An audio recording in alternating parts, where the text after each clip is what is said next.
என்னத்தையோ கிரியேட் பண்ணி இளையராஜாவ எதுக்கு இறக்குறீங்க? 50 வருஷம் ஒருத்தர் ஆளு நிலையா நின்றுருக்காரு. அப்படிப்பட்ட ஆள இறக்கணுமா? நல்லா யோசிச்சு பாருங்க. பைல்வான் எழுதுனது கரெக்ட்டா? இது பைல்வான்காக சொல்ற வார்த்தை தான்.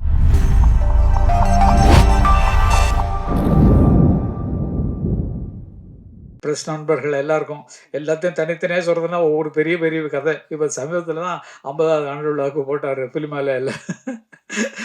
நெறைய எல்லாரும் பழக்கமானவங்க இருக்கனால உங்கள எல்லாம் விட்டு பிரிய மனசே இல்ல. நல்லவைகளை மட்டும் எழுதுங்கள். பைல்வான் மாரி அவருக்கு இட்லிக்கு வழி இல்ல, தோசைக்கு வழி இல்ல. அது மாரிலாம் எழுதாதீங்க தயவு செஞ்சு. அதுக்கு கூப்பிட்டு பைல்வான்ட்டயே சொல்லிட்டோம். "ஏன்யா அந்த மாரிலாம் எழுதுறீங்க? அப்படியே இருக்கும் வீட்ல வந்து பார்த்துக்கயா" அப்படின்னு சொல்ற மாரி. இல்லாதது பொல்லாததெல்லாம் அவர் எழுதுறாரு. இந்த ஸ்டேஜ்ல சொல்ல வேண்டிய கடமை. ஏன்னா பிரஸ் இருக்கிறீங்க. எல்லாம் இல்லாத பொல்லாததெல்லாம் சொல்லி எழுதுறதுக்கு, அதுக்கு எதுக்கு? அவ்வளோ பெரிய ஆள் வளர்ந்த ஆட்கள நம்ம திட்டணுமா? அவங்க கஷ்டப்படுறாங்க. குழந்தைகள்லாம் ஒண்ணா இருக்காங்க. வீட்ல வேணா எங்க வீட்ல 1 வாரம் வந்து இருந்து பாருன்னு சொன்னேன். ஈவன் இது துபாய்ல செட்டில் ஆயிட்டான். இவன் ப ப ப ப கார்த்திக் பார்த்தீங்கன்னா, அவனும் அங்க தான் இருக்கான். அவங்க ஒய்ஃப் தான் அண்ணனுக்கு சமைச்சு போடுறா. இதெல்லாம் இல்லாம அவர் அனாதையா இருக்காரு. அப்படி போட்டு என்னத்தையோ கிரியேட் பண்ணி இளையராஜாவ எதுக்கு இறக்குறீங்க? 50 வருஷம் ஒருத்தர் ஆளு நிலையா நின்றுருக்காரு. அப்படிப்பட்ட ஆள இறக்கணுமா? நல்லா யோசிச்சு பாருங்க. பைல்வான் எழுதுனது கரெக்ட்டா? இது பைல்வான்காக சொல்ற வார்த்தை தான் அது. பைல்வான் அவர்கள் அதற்கு மன்னிப்பு கேட்டே ஆகணும்.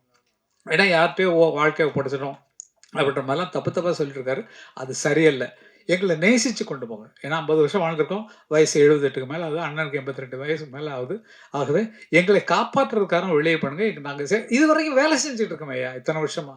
70லிருந்து வாசிச்சுட்டு இருக்கோம். மியூசிஷியனா இருந்தோம். இன்னைக்கு வரைக்கும் இருக்கிறோம். ஆகையால எங்களை பற்றி குறை சொல்ல வேண்டாம். எங்கள எழுதுங்கன்னு கூட வேண்டாம். ஆனா இல்லாத எழுதி அவர்கள் வந்து கேவலப்படுத்துறது ரொம்ப கஷ்டமான விஷயமா இருந்தது. பைல்வான் அவர்களுக்கு ஃபோன் பண்ணி சொன்னா, சாரின்னு சொன்னாரு. அதையும் சொல்லிடுறோம். ஐயோ! இது தெரியாம யாரோ சொன்னத நான் போட்டேங்க. தயவு செய்து மன்னிச்சிருங்கன்னாரு. இல்லங்க இது ரொம்ப மட்டமான விஷயங்க. ஏன்னா உங்களுக்கு விளக்கம் சொல்றதுக்கு தான் நான் வந்து இந்த வார்த்தைய சொல்றேன். அவரு இளையராஜா கஷ்டப்படுறாரு. யார்ட்ட அவர் தனிமைய நாடிக்கிட்டு இருக்காரு. நான் போனாலே பேசாம எழுதிட்டு இருப்பாரு அவ்வளதான். அவ்வளதான். அவர் வேலைய டிஸ்டர்ப் பண்ண மாட்டேன். அவரா இருக்க விடுங்கள். கங்கைமரன் என்ன மாரி ஆட்கள் இப்படியே விடுங்க. இத தவிர வேற வழி இல்ல. அன்னைக்கு பேட்டையில போய் நான் போய் என்னென்னமோ பண்ணிட்டு வந்தேன் போய். அது மாரி அவரவர்களாக இருந்தால் அவர்களாக வளருவதற்கு அடையாளம் இருக்கும். இப்ப கிளாடி என்ன மனசுல வச்சிருக்காரோ, அத நோக்கி தான் வந்து கொண்டிருக்கிறார். சதா அவர்கள் மனசுல என்ன நெனச்சிருக்காரோ, அத நோக்கி தான் எழுந்து கொண்டிருக்கிறார். ரவிகாந்த் என்ன நெனச்சிருக்காரோ, அது மேல தான் வந்துட்டு இருக்கிறார். நீங்களும் சரி, எல்லாரும் சரி. அவரவர்கள் இடத்தில் உயர்ந்து போகிறார்கள். எண்ணம் எது அதிகமாக இருக்கிறதோ, அதுதான் உச்சத்தில் வர முடியும். இப்ப எங்கள பார்த்தீங்கன்னா, என் கனவும் நினைவும் இசையே இசை இருந்தால் மரணமேது என்று பாடுன மாரி, இன்னைக்கு வரைக்கும் அந்த மியூசிக் லைன தவிர வேற எங்கேயாவது போயிருக்கோமா? எங்களுக்கு இருக்கிற பணத்துக்கும், எங்களுக்கு இருக்கிற வசதிக்கும் பில்டிங் கட்டி வாடகைக்கு விட்டு, அத வித்து நல்ல லாபம் சம்பாரிச்சு ஒரு பெரிய பில்டர்ஸா இருக்கலாம். அந்த மாரிலாம் எண்ணம் வரல. இசை கனவும் நினைவும் இசைங்கிற மாரி இசையிலேயே இருக்கிறோம். ஆகையால் எங்கள் மேல் தவறுகளை பயில்வான் அவர்கள் எழுத வேண்டாம் அப்படிங்கிறத சொல்றேன். பிரஸ் நீங்கலாம் நமக்கெல்லாம் நல்ல தோஸ்துங்க நீங்கலாம். சொல்றதுக்கு ஒண்ணும் இல்ல வாழ்க்கையில. நினைச்சு பார்த்தீங்கன்னா, எல்லாத்துக்கும் ஒரு அர்த்தம் இருக்கும். ஆகவே உயர்ந்தவர்களை அப்படியே காப்பாத்துவோம். எப்படி இருந்தாலும் சரி, என்னவாக இருந்தாலும் சரி, அவர்களை காப்பாற்ற வேண்டும், அவர்களை போற்ற வேண்டும். நமக்கு வழி நடத்திய தெய்வங்களை வணங்க வேண்டும் அப்படிங்கிறது தான் என்னுடைய பெரிய விஷயம். இந்த நிகழ்ச்சியை நடத்துவதற்கு மிக ஆதாரமாக இருந்த நமது பாபு அவர்களுக்கு, டைமண்ட் பாபு அவர்களுக்கு ரொம்ப நன்றி சொல்ல வேண்டும். என்னுடைய வாயினால். அவங்க நன்றி சொல்றது தனியா வச்சிருக்காங்க. இருந்தாலும் பாபு வந்திருக்கீங்களா? கண்ணா என்னம்மா பார்த்து ரொம்ப நாள் ஆச்சு. பா பாபு தான் அண்ணன் இளையராஜாவுக்கும் சரி, எங்களுக்கும் சரி ரொம்ப பக்கத்துணையாக இருப்பவர். எந்த வேலைனாலும் நிமிஷத்துல அரேஞ்ச் பண்ணி குடுப்பாரு. அன்னைக்கு 50வது விழா அவர் தான் அரேஞ்ச் பண்ணியிருந்தாரு. வாங்க பாபு. பாபு பா பா பாபு பாபு வாங்க. பாபு அவங்க அப்பா கூட இருந்த ந ந இவரு இத்துணூண்டு குழந்தை. பா அதான் பாபு தம்பி. வாங்க தம்பி. ரொம்ப பெருமையா இருக்கு. காரணம் என்னன்னா, நாங்க சொல்லத்தான் அன்னைக்கு நாடகத்துக்கு வாசிக்கக்கூடிய இசையமைப்பாளர்கள் இருந்தபோது, இவங்க அப்பாவோட எங்களுக்கு பழக்கம். இவங்க அப்பா தான் எங்கள வந்து அப்ப தூக்கி வளர்த்தவர். எங்களுக்கான ஐயோ! நல்லா வாசிக்கிறாங்க அந்த புள்ளைங்கள. இதோ வரேன்.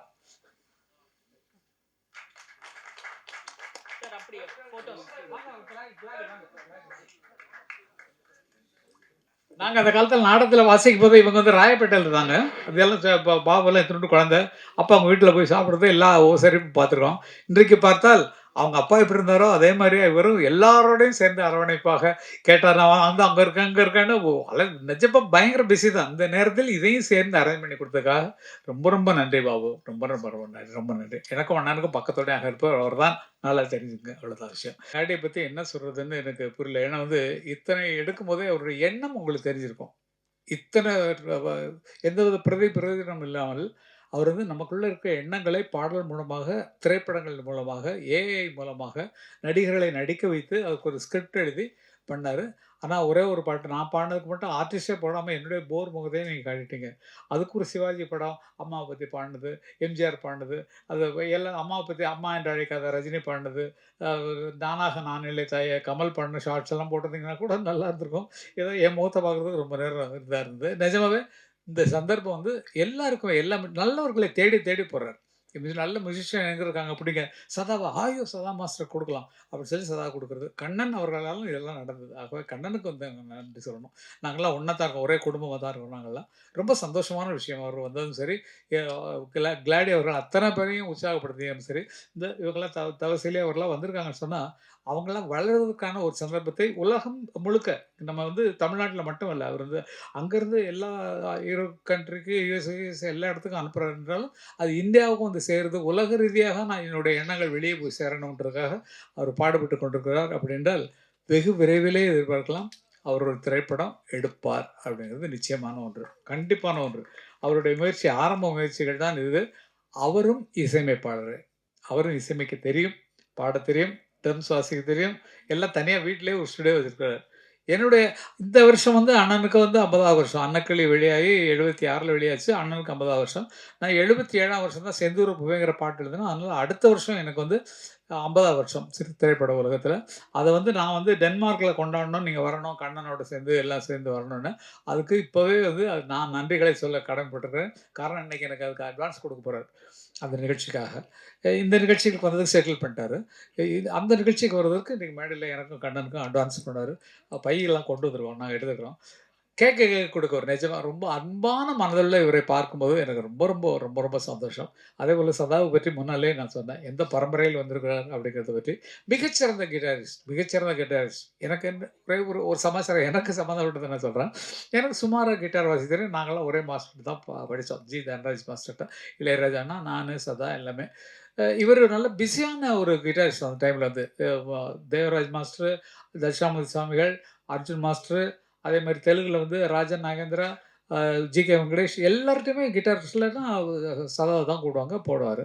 இத்தன ரெக்கார்டிங் இருக்கும்போது நாங்க சினிமால மியூசிக் டைரக்டர் ஆறதுக்கு முன்னால, அவருக்கு ஒரு நாளைக்கு 2 ரெக்கார்டிங் வந்துச்சுன்னா, "அமர் கொஞ்சம் நீங்க போயிட்டு வந்தீங்களா? நான் ஒரு ரெக்கார்டிங் குடுத்துட்டேன். நீங்க கொஞ்சம் சப்ஸ்டிடியூட்டா போயிட்டு வாங்கம்பாரு." நமக்கா நடுக்கம். தன்ராஜ் மாஸ்டர்ட்ட இவர்ட்ட சாரி தேவராஜ் மாஸ்டர்ட்ட அனுப்புவாரு. தேவராஜ் மாஸ்டருக்கு அசிஸ்டன்ட் யாருன்னா, ஏ.ஆர். ரஹ்மானுடைய அப்பா. அ ப ச தெரியும் Sekar sir, A K. Sekar sir. அவர் தான் அசிஸ்டன்ட். என்னையும் அண்ணனையும் அவருக்கு ரொம்ப புடிச்சு போச்சு. எனக்கு என் அண்ணன புடிச்சு எங்களுக்கு நெறைய யூஸ் பண்ணுவாங்க. எனக்கு என்னாச்சுன்னு சொன்னா, எனக்கு அவ்வளோ தூரம் வராது. கார்டு நான் வாசிச்சுருவேன். கார்டுனா எத்தன கார்டு குடுத்தாலும், நீங்க கேட்கிற அண்ணனுடைய ஒரு 150 படங்கள், 200 படங்களுக்கு அவர் பக்கத்துல கிட்டார் வாசிச்சவன் தான். "மச்சான பாத்தீங்களா சக்க சக்க சக்க சக்க சக்கன்னு வருமே அதெல்லாம் தான். பருவமே புதிய பாடல் எந்த பாட்டு எடுத்தாலும் ரிதம் கிட்டார்ல நம்ம தான் பெஸ்ட்டு. எனக்கு வந்து பெரிய பேரு என்ன சொன்னா, நான் என்ன பத்தியே புகழணும். வேற வழி இல்லங்க. வேற யாரோ தெரிஞ்சவங்க சொல்லுவாங்களா? சொல்ல மாட்டாங்க. நானே சொல்றேன். பிலிப்ஸ் அப்படிங்கிறவர் தான் இந்த திரைப்பட உலகத்தில பெஸ்ட் கிட்டார் பிளேயர். அவர நம்பி தான் எம்.எஸ். விஸ்வநாதன் பாடல்கள்லாம் யார் அந்த நிலவு தங் தங் டடரடிடம் அந்த பேக்கிரவுண்ட்லாம் அவர் தான் வாசிக்கிறார். அப்படிப்பட்டவரோட ஒரே மைக்ல வாசிக்கும்போது, எனக்கு அவர் சொன்ன வார்த்தை, "எப்பா நான் பார்த்ததிலே பெஸ்ட் ரிதம் கிட்டார் பிளேயர் நீ தான்ப்பா" அப்படின்னு சொன்னது எனக்கு அவ்வளோ பெரிய பெருமை. ஏன்னா நிஜமா எனக்கே தெரியும். அண்ணனுடைய பாடல்கள் சேஞ்ச் ஆவதற்கு நாம் அவர் கம்போஸ் பண்ணும்போது நான் ரிதம் எப்படி இருக்கணுன்றத ஸ்டைலா வாசிச்சு பார்ப்பேன். அதில டெவலப் ஆகும். நான் இது வந்து இதுக்காக சொல்லல. அது ஒரு ஐடியாவ குடுக்கும் அவங்களுக்கு. அந்த இன்னைக்கு வரைக்கும் அந்த கிட்டார் பாடல்கள் நான் வாசிச்ச பாடல்லாம் கேட்டீங்கன்னா, ரிதமிக்கா இருக்கக்கூடிய அத்தனை பாடல்களையுமே என்னுடைய ஒலிய நீங்க கேட்டுக்கலாம். அதற்கு நிஜமா சொல்லணும்னா, சதா வந்து என்னை உற்சாகப்படுத்தி, "போங்க, அங்க போங்க. அர்ஜுன் மாஸ்டர் ரெக்கார்டிங் இன்னைக்கு நான் போ முடியல. நீங்க போங்கன்னு" அனுப்புவாரு. ஒரே ஒரு சின்ன காமெடி சமாச்சாரம் மட்டும் சொல்லிட்டு நான் முடிச்சுர்றேன். எல்லாமே பேசுறதே காமெடி தான். வாழ்க்கையே காமெடி தான். என்னன்னா, ஒரு ரெக்கார்டிங் நடக்குது. எனக்கு அவ்வளவா சோலோ வாசிக்க தெரியாது. கிட்டார் நீங்க எத்தனை கார்டு ஒரு பார்ல 4 கார்டு இருந்தாலும் வாசிச்சுருவேன். அதெல்லாம் போயிடும். 4 பார்னா புரியும். சிங் ஜிங் ஜிங் ஜிங் 4 கார்டு குடுத்தாங்கன்னா வாசிச்சுடலாம். இது மெலோடி வாசிச்சு தரரரரர தத்தாட தாட டிங்குடா டிடுடா டிடுடா தடடா டிடுடடா குடு டிகுடு டிகுடான்னு வாசிக்கணும். ஒரு சீனு. அப்ப எல்லாம் மியூசிஷியன் எப்படின்னா, காலைல 7 மணிக்கு வந்தாங்கன்னா, 1 மணி வரைக்கும் ஒரு கால் ஷீட்டு. 2 மணிக்கு வந்தாங்கன்னா, 9 மணி வரைக்கும் ஒரு கால் ஷீட். 7 டூ 1 கால் ஷீட்ல ஒரு ரெக்கார்டிங் எடுக்குறாரு. ஏவிஎம் சாரி வாகினி ஸ்டுடியோல ஜி தியேட்டர்ல அதில தான் எங்களுக்கு அன்னக்கிளி ரெக்கார்டிங் நடந்தது. அதில வந்து அவருன்னா தேவராஜ் மாஸ்டர்ன்னா எல்லாம் பயப்படுவாங்க. ஏன்னா, அங்க சத்தமே இருக்காது. அண்ணன் மாரி தான். அண்ணா எப்படி ஸ்டுடியோவில் அமைதியாக இருக்காங்களோ அவர்கிட்டையும் அப்படி தான் இருப்பாங்க. அவர் என்ன பண்ணார், படத்தை பார்த்துட்டு, "ஏடா அமர், இந்த இடத்துல நீ சோலோ வாசிச்சுக்கோ" அப்படின்ட்டாரு. சோலோன்னா நான் இஷ்டத்துக்கு நான் வாசிக்கணும். எனக்கு கொடுத்த நோட்ஸ் கொடுத்தா வாசிச்சுருவேன். நமக்காக எல்லாரும் முன்னாடி எல்லாம் எல்லாம் எல்லாம் 8 மணி ஆகுது. அந்த ரீல முடிச்சா தான் கால் ஷீட் முடிச்சு அவங்க வீட்டுக்கு போணும். எல்லாம் வேற வேற இடத்துல இருந்து வரும். மின்ட்லேருந்து வந்துருப்பாங்க, இதுலேருந்து வந்துரு தூரத்துலேருந்து. நானு வாசிக்கிறேன். சரின்ட்டு நம்ம பயம். இந்த சீன் வந்து லாஸ்ட்ல வருது. அப்பல்லாம் கன்டின்யூ பண்ணா யாராவது தப்பா வச்சாங்கன்னா, மறுபடியும் ஃபர்ஸ்ட்லேருந்து வாசிக்கணும். ரீ ரெக்கார்டிங் ஃபுல் ரீலும் 10 நிமிஷம் ஓடக்கூடிய ரீல மறுபடியும் முதல்ல மியூசிக் எல்லாரும் வாசிக்கணும். எனக்கா கை நடுங்குது. என்னத்த வாசிக்க போறோம் அப்படின்னு நானும் அங்க போய் தனியா பிராக்டிஸ் பண்ணி பார்க்குறேன். "ஏடா ரெடியா?" இப்படிதான் கேட்பாரு. "Ready master." நானும் சரி ஓகே. டேக் போலாமா?" டேக் போலாம்." சரி படம் ஓடுது. மத்தவங்கலாம் கரெக்ட்டா வாசிக்கிறாங்க. வயலின் போது அதான் துரு தூரு தூருன்னு அவரு வாசிச்சாரு. எல்லாம் முடிச்சுட்டு. இது என்னோடது 9வது நிமிஷத்துல என்னோட சீன் வருது. அந்த பொண்ணு மடியில மாடி மேல இருக்கா இல்லையா? அவ கீழ வந்து அந்த லெட்டர போஸ்ட்மேன் வெளிய நிப்பான். அந்த போஸ்ட்மேன்ட்ட வந்து லெட்டர் வாங்குற வரைக்கும் நீ சோலோ உன் இஷ்டத்துக்கு வாசிச்சுக்கோன்னு சொல்லிட்டாரு. நமக்கு ஒண்ணும் தெரியாது. சரின்ட்டு எல்லாம் அவசரத்துல இருக்காங்க. நான் வாசிக்க ஆரம்பிக்கிறேன். டுடுடான், டன்டன்டான், டடடான், டடடடடான், டடடடடடடான், டடடான் இப்படி வாசிச்சுட்டு இருக்கேன். அதுக்கு மேல எனக்கு தெரியல. நான் என்ன பண்ணேன், அப்படி ஆயிப்போச்சு. கட் ஆயிப்போச்சு. கட் கட் கட் என்னடா என்ன வாசிக்கின்றது அப்படின்னோடனே, சரி மாஸ்டர் ஒன்ஸ் மோர். இதே மாதிரி 3 தரம் போச்சு.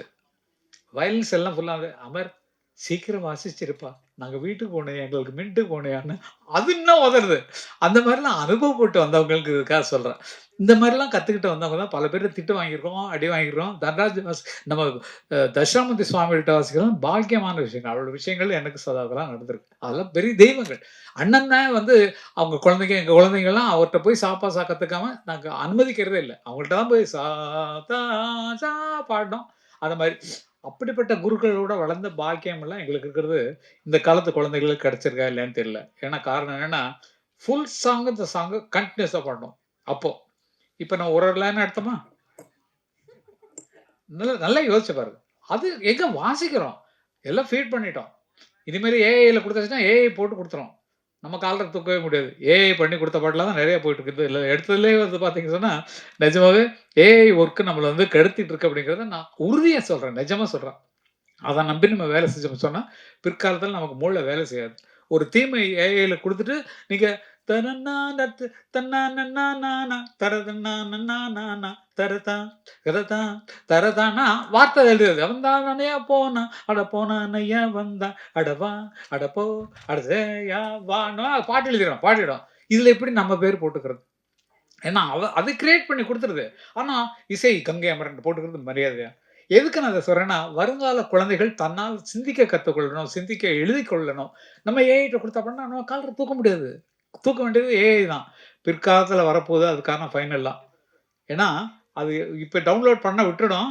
அப்புறமேல் போடுற சார்ஜ்ல தீட்டிட்டாங்கன்னா, நம்மளால அதுக்கு ஒரு ஒண்ணு சேர்ந்து நான் பண்ணவே முடியாது. ஆகவே வளர்ற குழந்தைகள நீங்க அப்படி வளங்க. தன்னால் உனக்கு இருக்கிற சுயரூபத்தை வெளியே கொண்டு வா அப்படிங்கிற மாரி சொல்லணுங்கிறது என்னோட மனதோட ஆசை. நிஜமாவே இந்த மாரி ஒரு சந்தர்ப்பத்த அவர் ஏற்படுத்தி குடுத்ததுக்கு, இந்த நிகழ்ச்சியே எதுக்குன்னா, கிளாடி அவர்களை பாராட்ட தான். நிஜமா. நீங்கலாம் ப்ளீஸ் கொஞ்சம் நல்லா கைதட்டி உற்சாகப்படுத்தணும். ஏன்னா, நமக்கு ஒரு நல்ல புரொடியூசர் கிடைச்சிருக்காரு. அதுக்காக எனக்கு டைரக்ஷன் குடுக்கணும்லாம் நெனைக்காதீங்க. நான் உங்களோட இருக்கேன் அவ்வளோதான். நிஜமா. அந்த மாரி உங்கள் எண்ணம் நிச்சயமாக ஆழமாக, நிச்சயமாக இருக்கும். ஒரு நல்ல கதைய தேர்ந்தெடுத்து அத கொண்டு வரணும் சொல்லலாம் மனசுல இருக்கிறது தெரியும். இளையராஜா உங்கள நெருக்க மாட்டாரு, நல்லா பழக்க மாட்டாரு. எவ்வளவு நன்றி தெரிவிக்கிறீங்க அதெல்லாம் பார்த்தேன். நான் பாடுன பாட்ட அண்ணன் தான் ரிலீஸ் பண்ணாங்க. அந்த ஃபோட்டோ கூட போட்டுருக்கலாம். அண்ணன் தான் ரிலீஸ் பண்ணாங்க. உயிரென்னுங்கிற பாட்ட. அதுதான் ஃபர்ஸ்ட்டு அவரு அண்ணனோட சேர்ந்தது. அண்ணன் மேல அவ்வளவு அன்பு, அவ்வளவு பாசம். அவர் ஒர்க் வந்ததே வந்து 50வது ஆண்டுக்கு அவர பார்க்கணும்னு சொல்லி தான் வந்தாரு. நான் பேச முடியல அண்ணன்ட்ட. ஏன்னா சிம்பனி எழுதிட்டு இருக்காங்க. ஐயோ! டிஸ்டர்ப் பண்ண முடியாது. கரெக்ட்டா போனாரு, போய் நின்னாரு, போய் சொன்னோனே பார்த்துட்டாரு. ரொம்ப நேரம் பேசியிருந்தார் சந்தோஷமா. ஏன்னா அந்த மாரி ஒரு அன்புள்ளவர். அவர பாராட்டுவதற்காக தான் இந்த நிகழ்ச்சிய நாங்க வைக்கணும். பிரஸ்ஸுக்கு இவர இன்ட்ரோடியூஸ் பண்ணணும் அப்படிங்கிற ஒரு ஆசை இருந்தது. தவசீலியும் தம்பியும் வந்து இந்த பாட்ட பாடுனது இன்னொரு பெரிய பெருமை. தவசீலின் தோற்றமே வந்து ரொம்ப என்னன்னு நம்மளால ஏன்னா ரொம்ப வறட்சியா இருந்த ஒரு ஸ்டேஜ வந்து ஒரு செழிப்பாக்குனது அந்த ஒரு பொண்ணு தான் நம்ம சொல்லணும். நல்லா யோசிச்சு பாருங்களேன். பக்கத்துல இருக்க முகங்கள்லாம் பாருங்க. இங்க இருக்கிற இந்த முகத்த பாருங்க. நல்ல பயங்கர குறும்புக்கார பொண்ணு. ரொம்ப குறும்புக்கார பொண்ணு, ரொம்ப உற்சாகமான பொண்ணு. அவங்க அம்மா, அப்பா வளர்த்த வளர்ப்பு அந்த மாரி. ரொம்ப ஈஸியா வாழ்க்கைய வாழ்ந்துட்டு இருக்காங்க. தம்பி வந்து துபாய்லருந்து வந்திருக்காரு இந்த நிகழ்ச்சிக்காக. அதுக்காக அவருக்கும் பாராட்டுகளை தெரிவித்துக் கொள்ள கடமைப்பட்டுக்கிறேன்.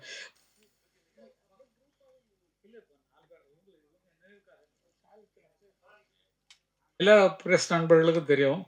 நான் நிகழ்ச்சிகளுக்கு வந்தா எந்த மாரி ட்ரெஸ்ஸில இருப்பேன் அப்படின்னு. இன்னைக்கு என்ன பண்ணேன், கிளாடி எப்போதுமே ஒரு நல்ல கோட், ஷூட்ல தான் வருவாரு. அதனால அவர் ஃபங்ஷனுக்கு போறோம். அதனால நம்மளும் இந்த கோட் எடுத்து போட்டு போலான்ட்டு எடுத்துட்டு வந்தா, அவர் வந்து மஃப்டில நிக்கிற மாரி இப்படி நிக்கிறாரு. நான் மட்டும் ஒத்தையா ஏதோ பந்தால வந்த மாரி இருக்கு. அவர் இருந்தாருன்னா ஒரு கம்பெனி இருந்திருக்கும். இப்ப கோட் போடுறது தான் நல்லது. நம்ம தோற்றத்தை மாற்றிக் கொடுக்கிறோம். நம்ம சிஎம் உட்பட. எப்படி வித்தியாசமான தோற்றத்தில் இருக்கிறார் இல்லையா? அது அழகு, அழகு.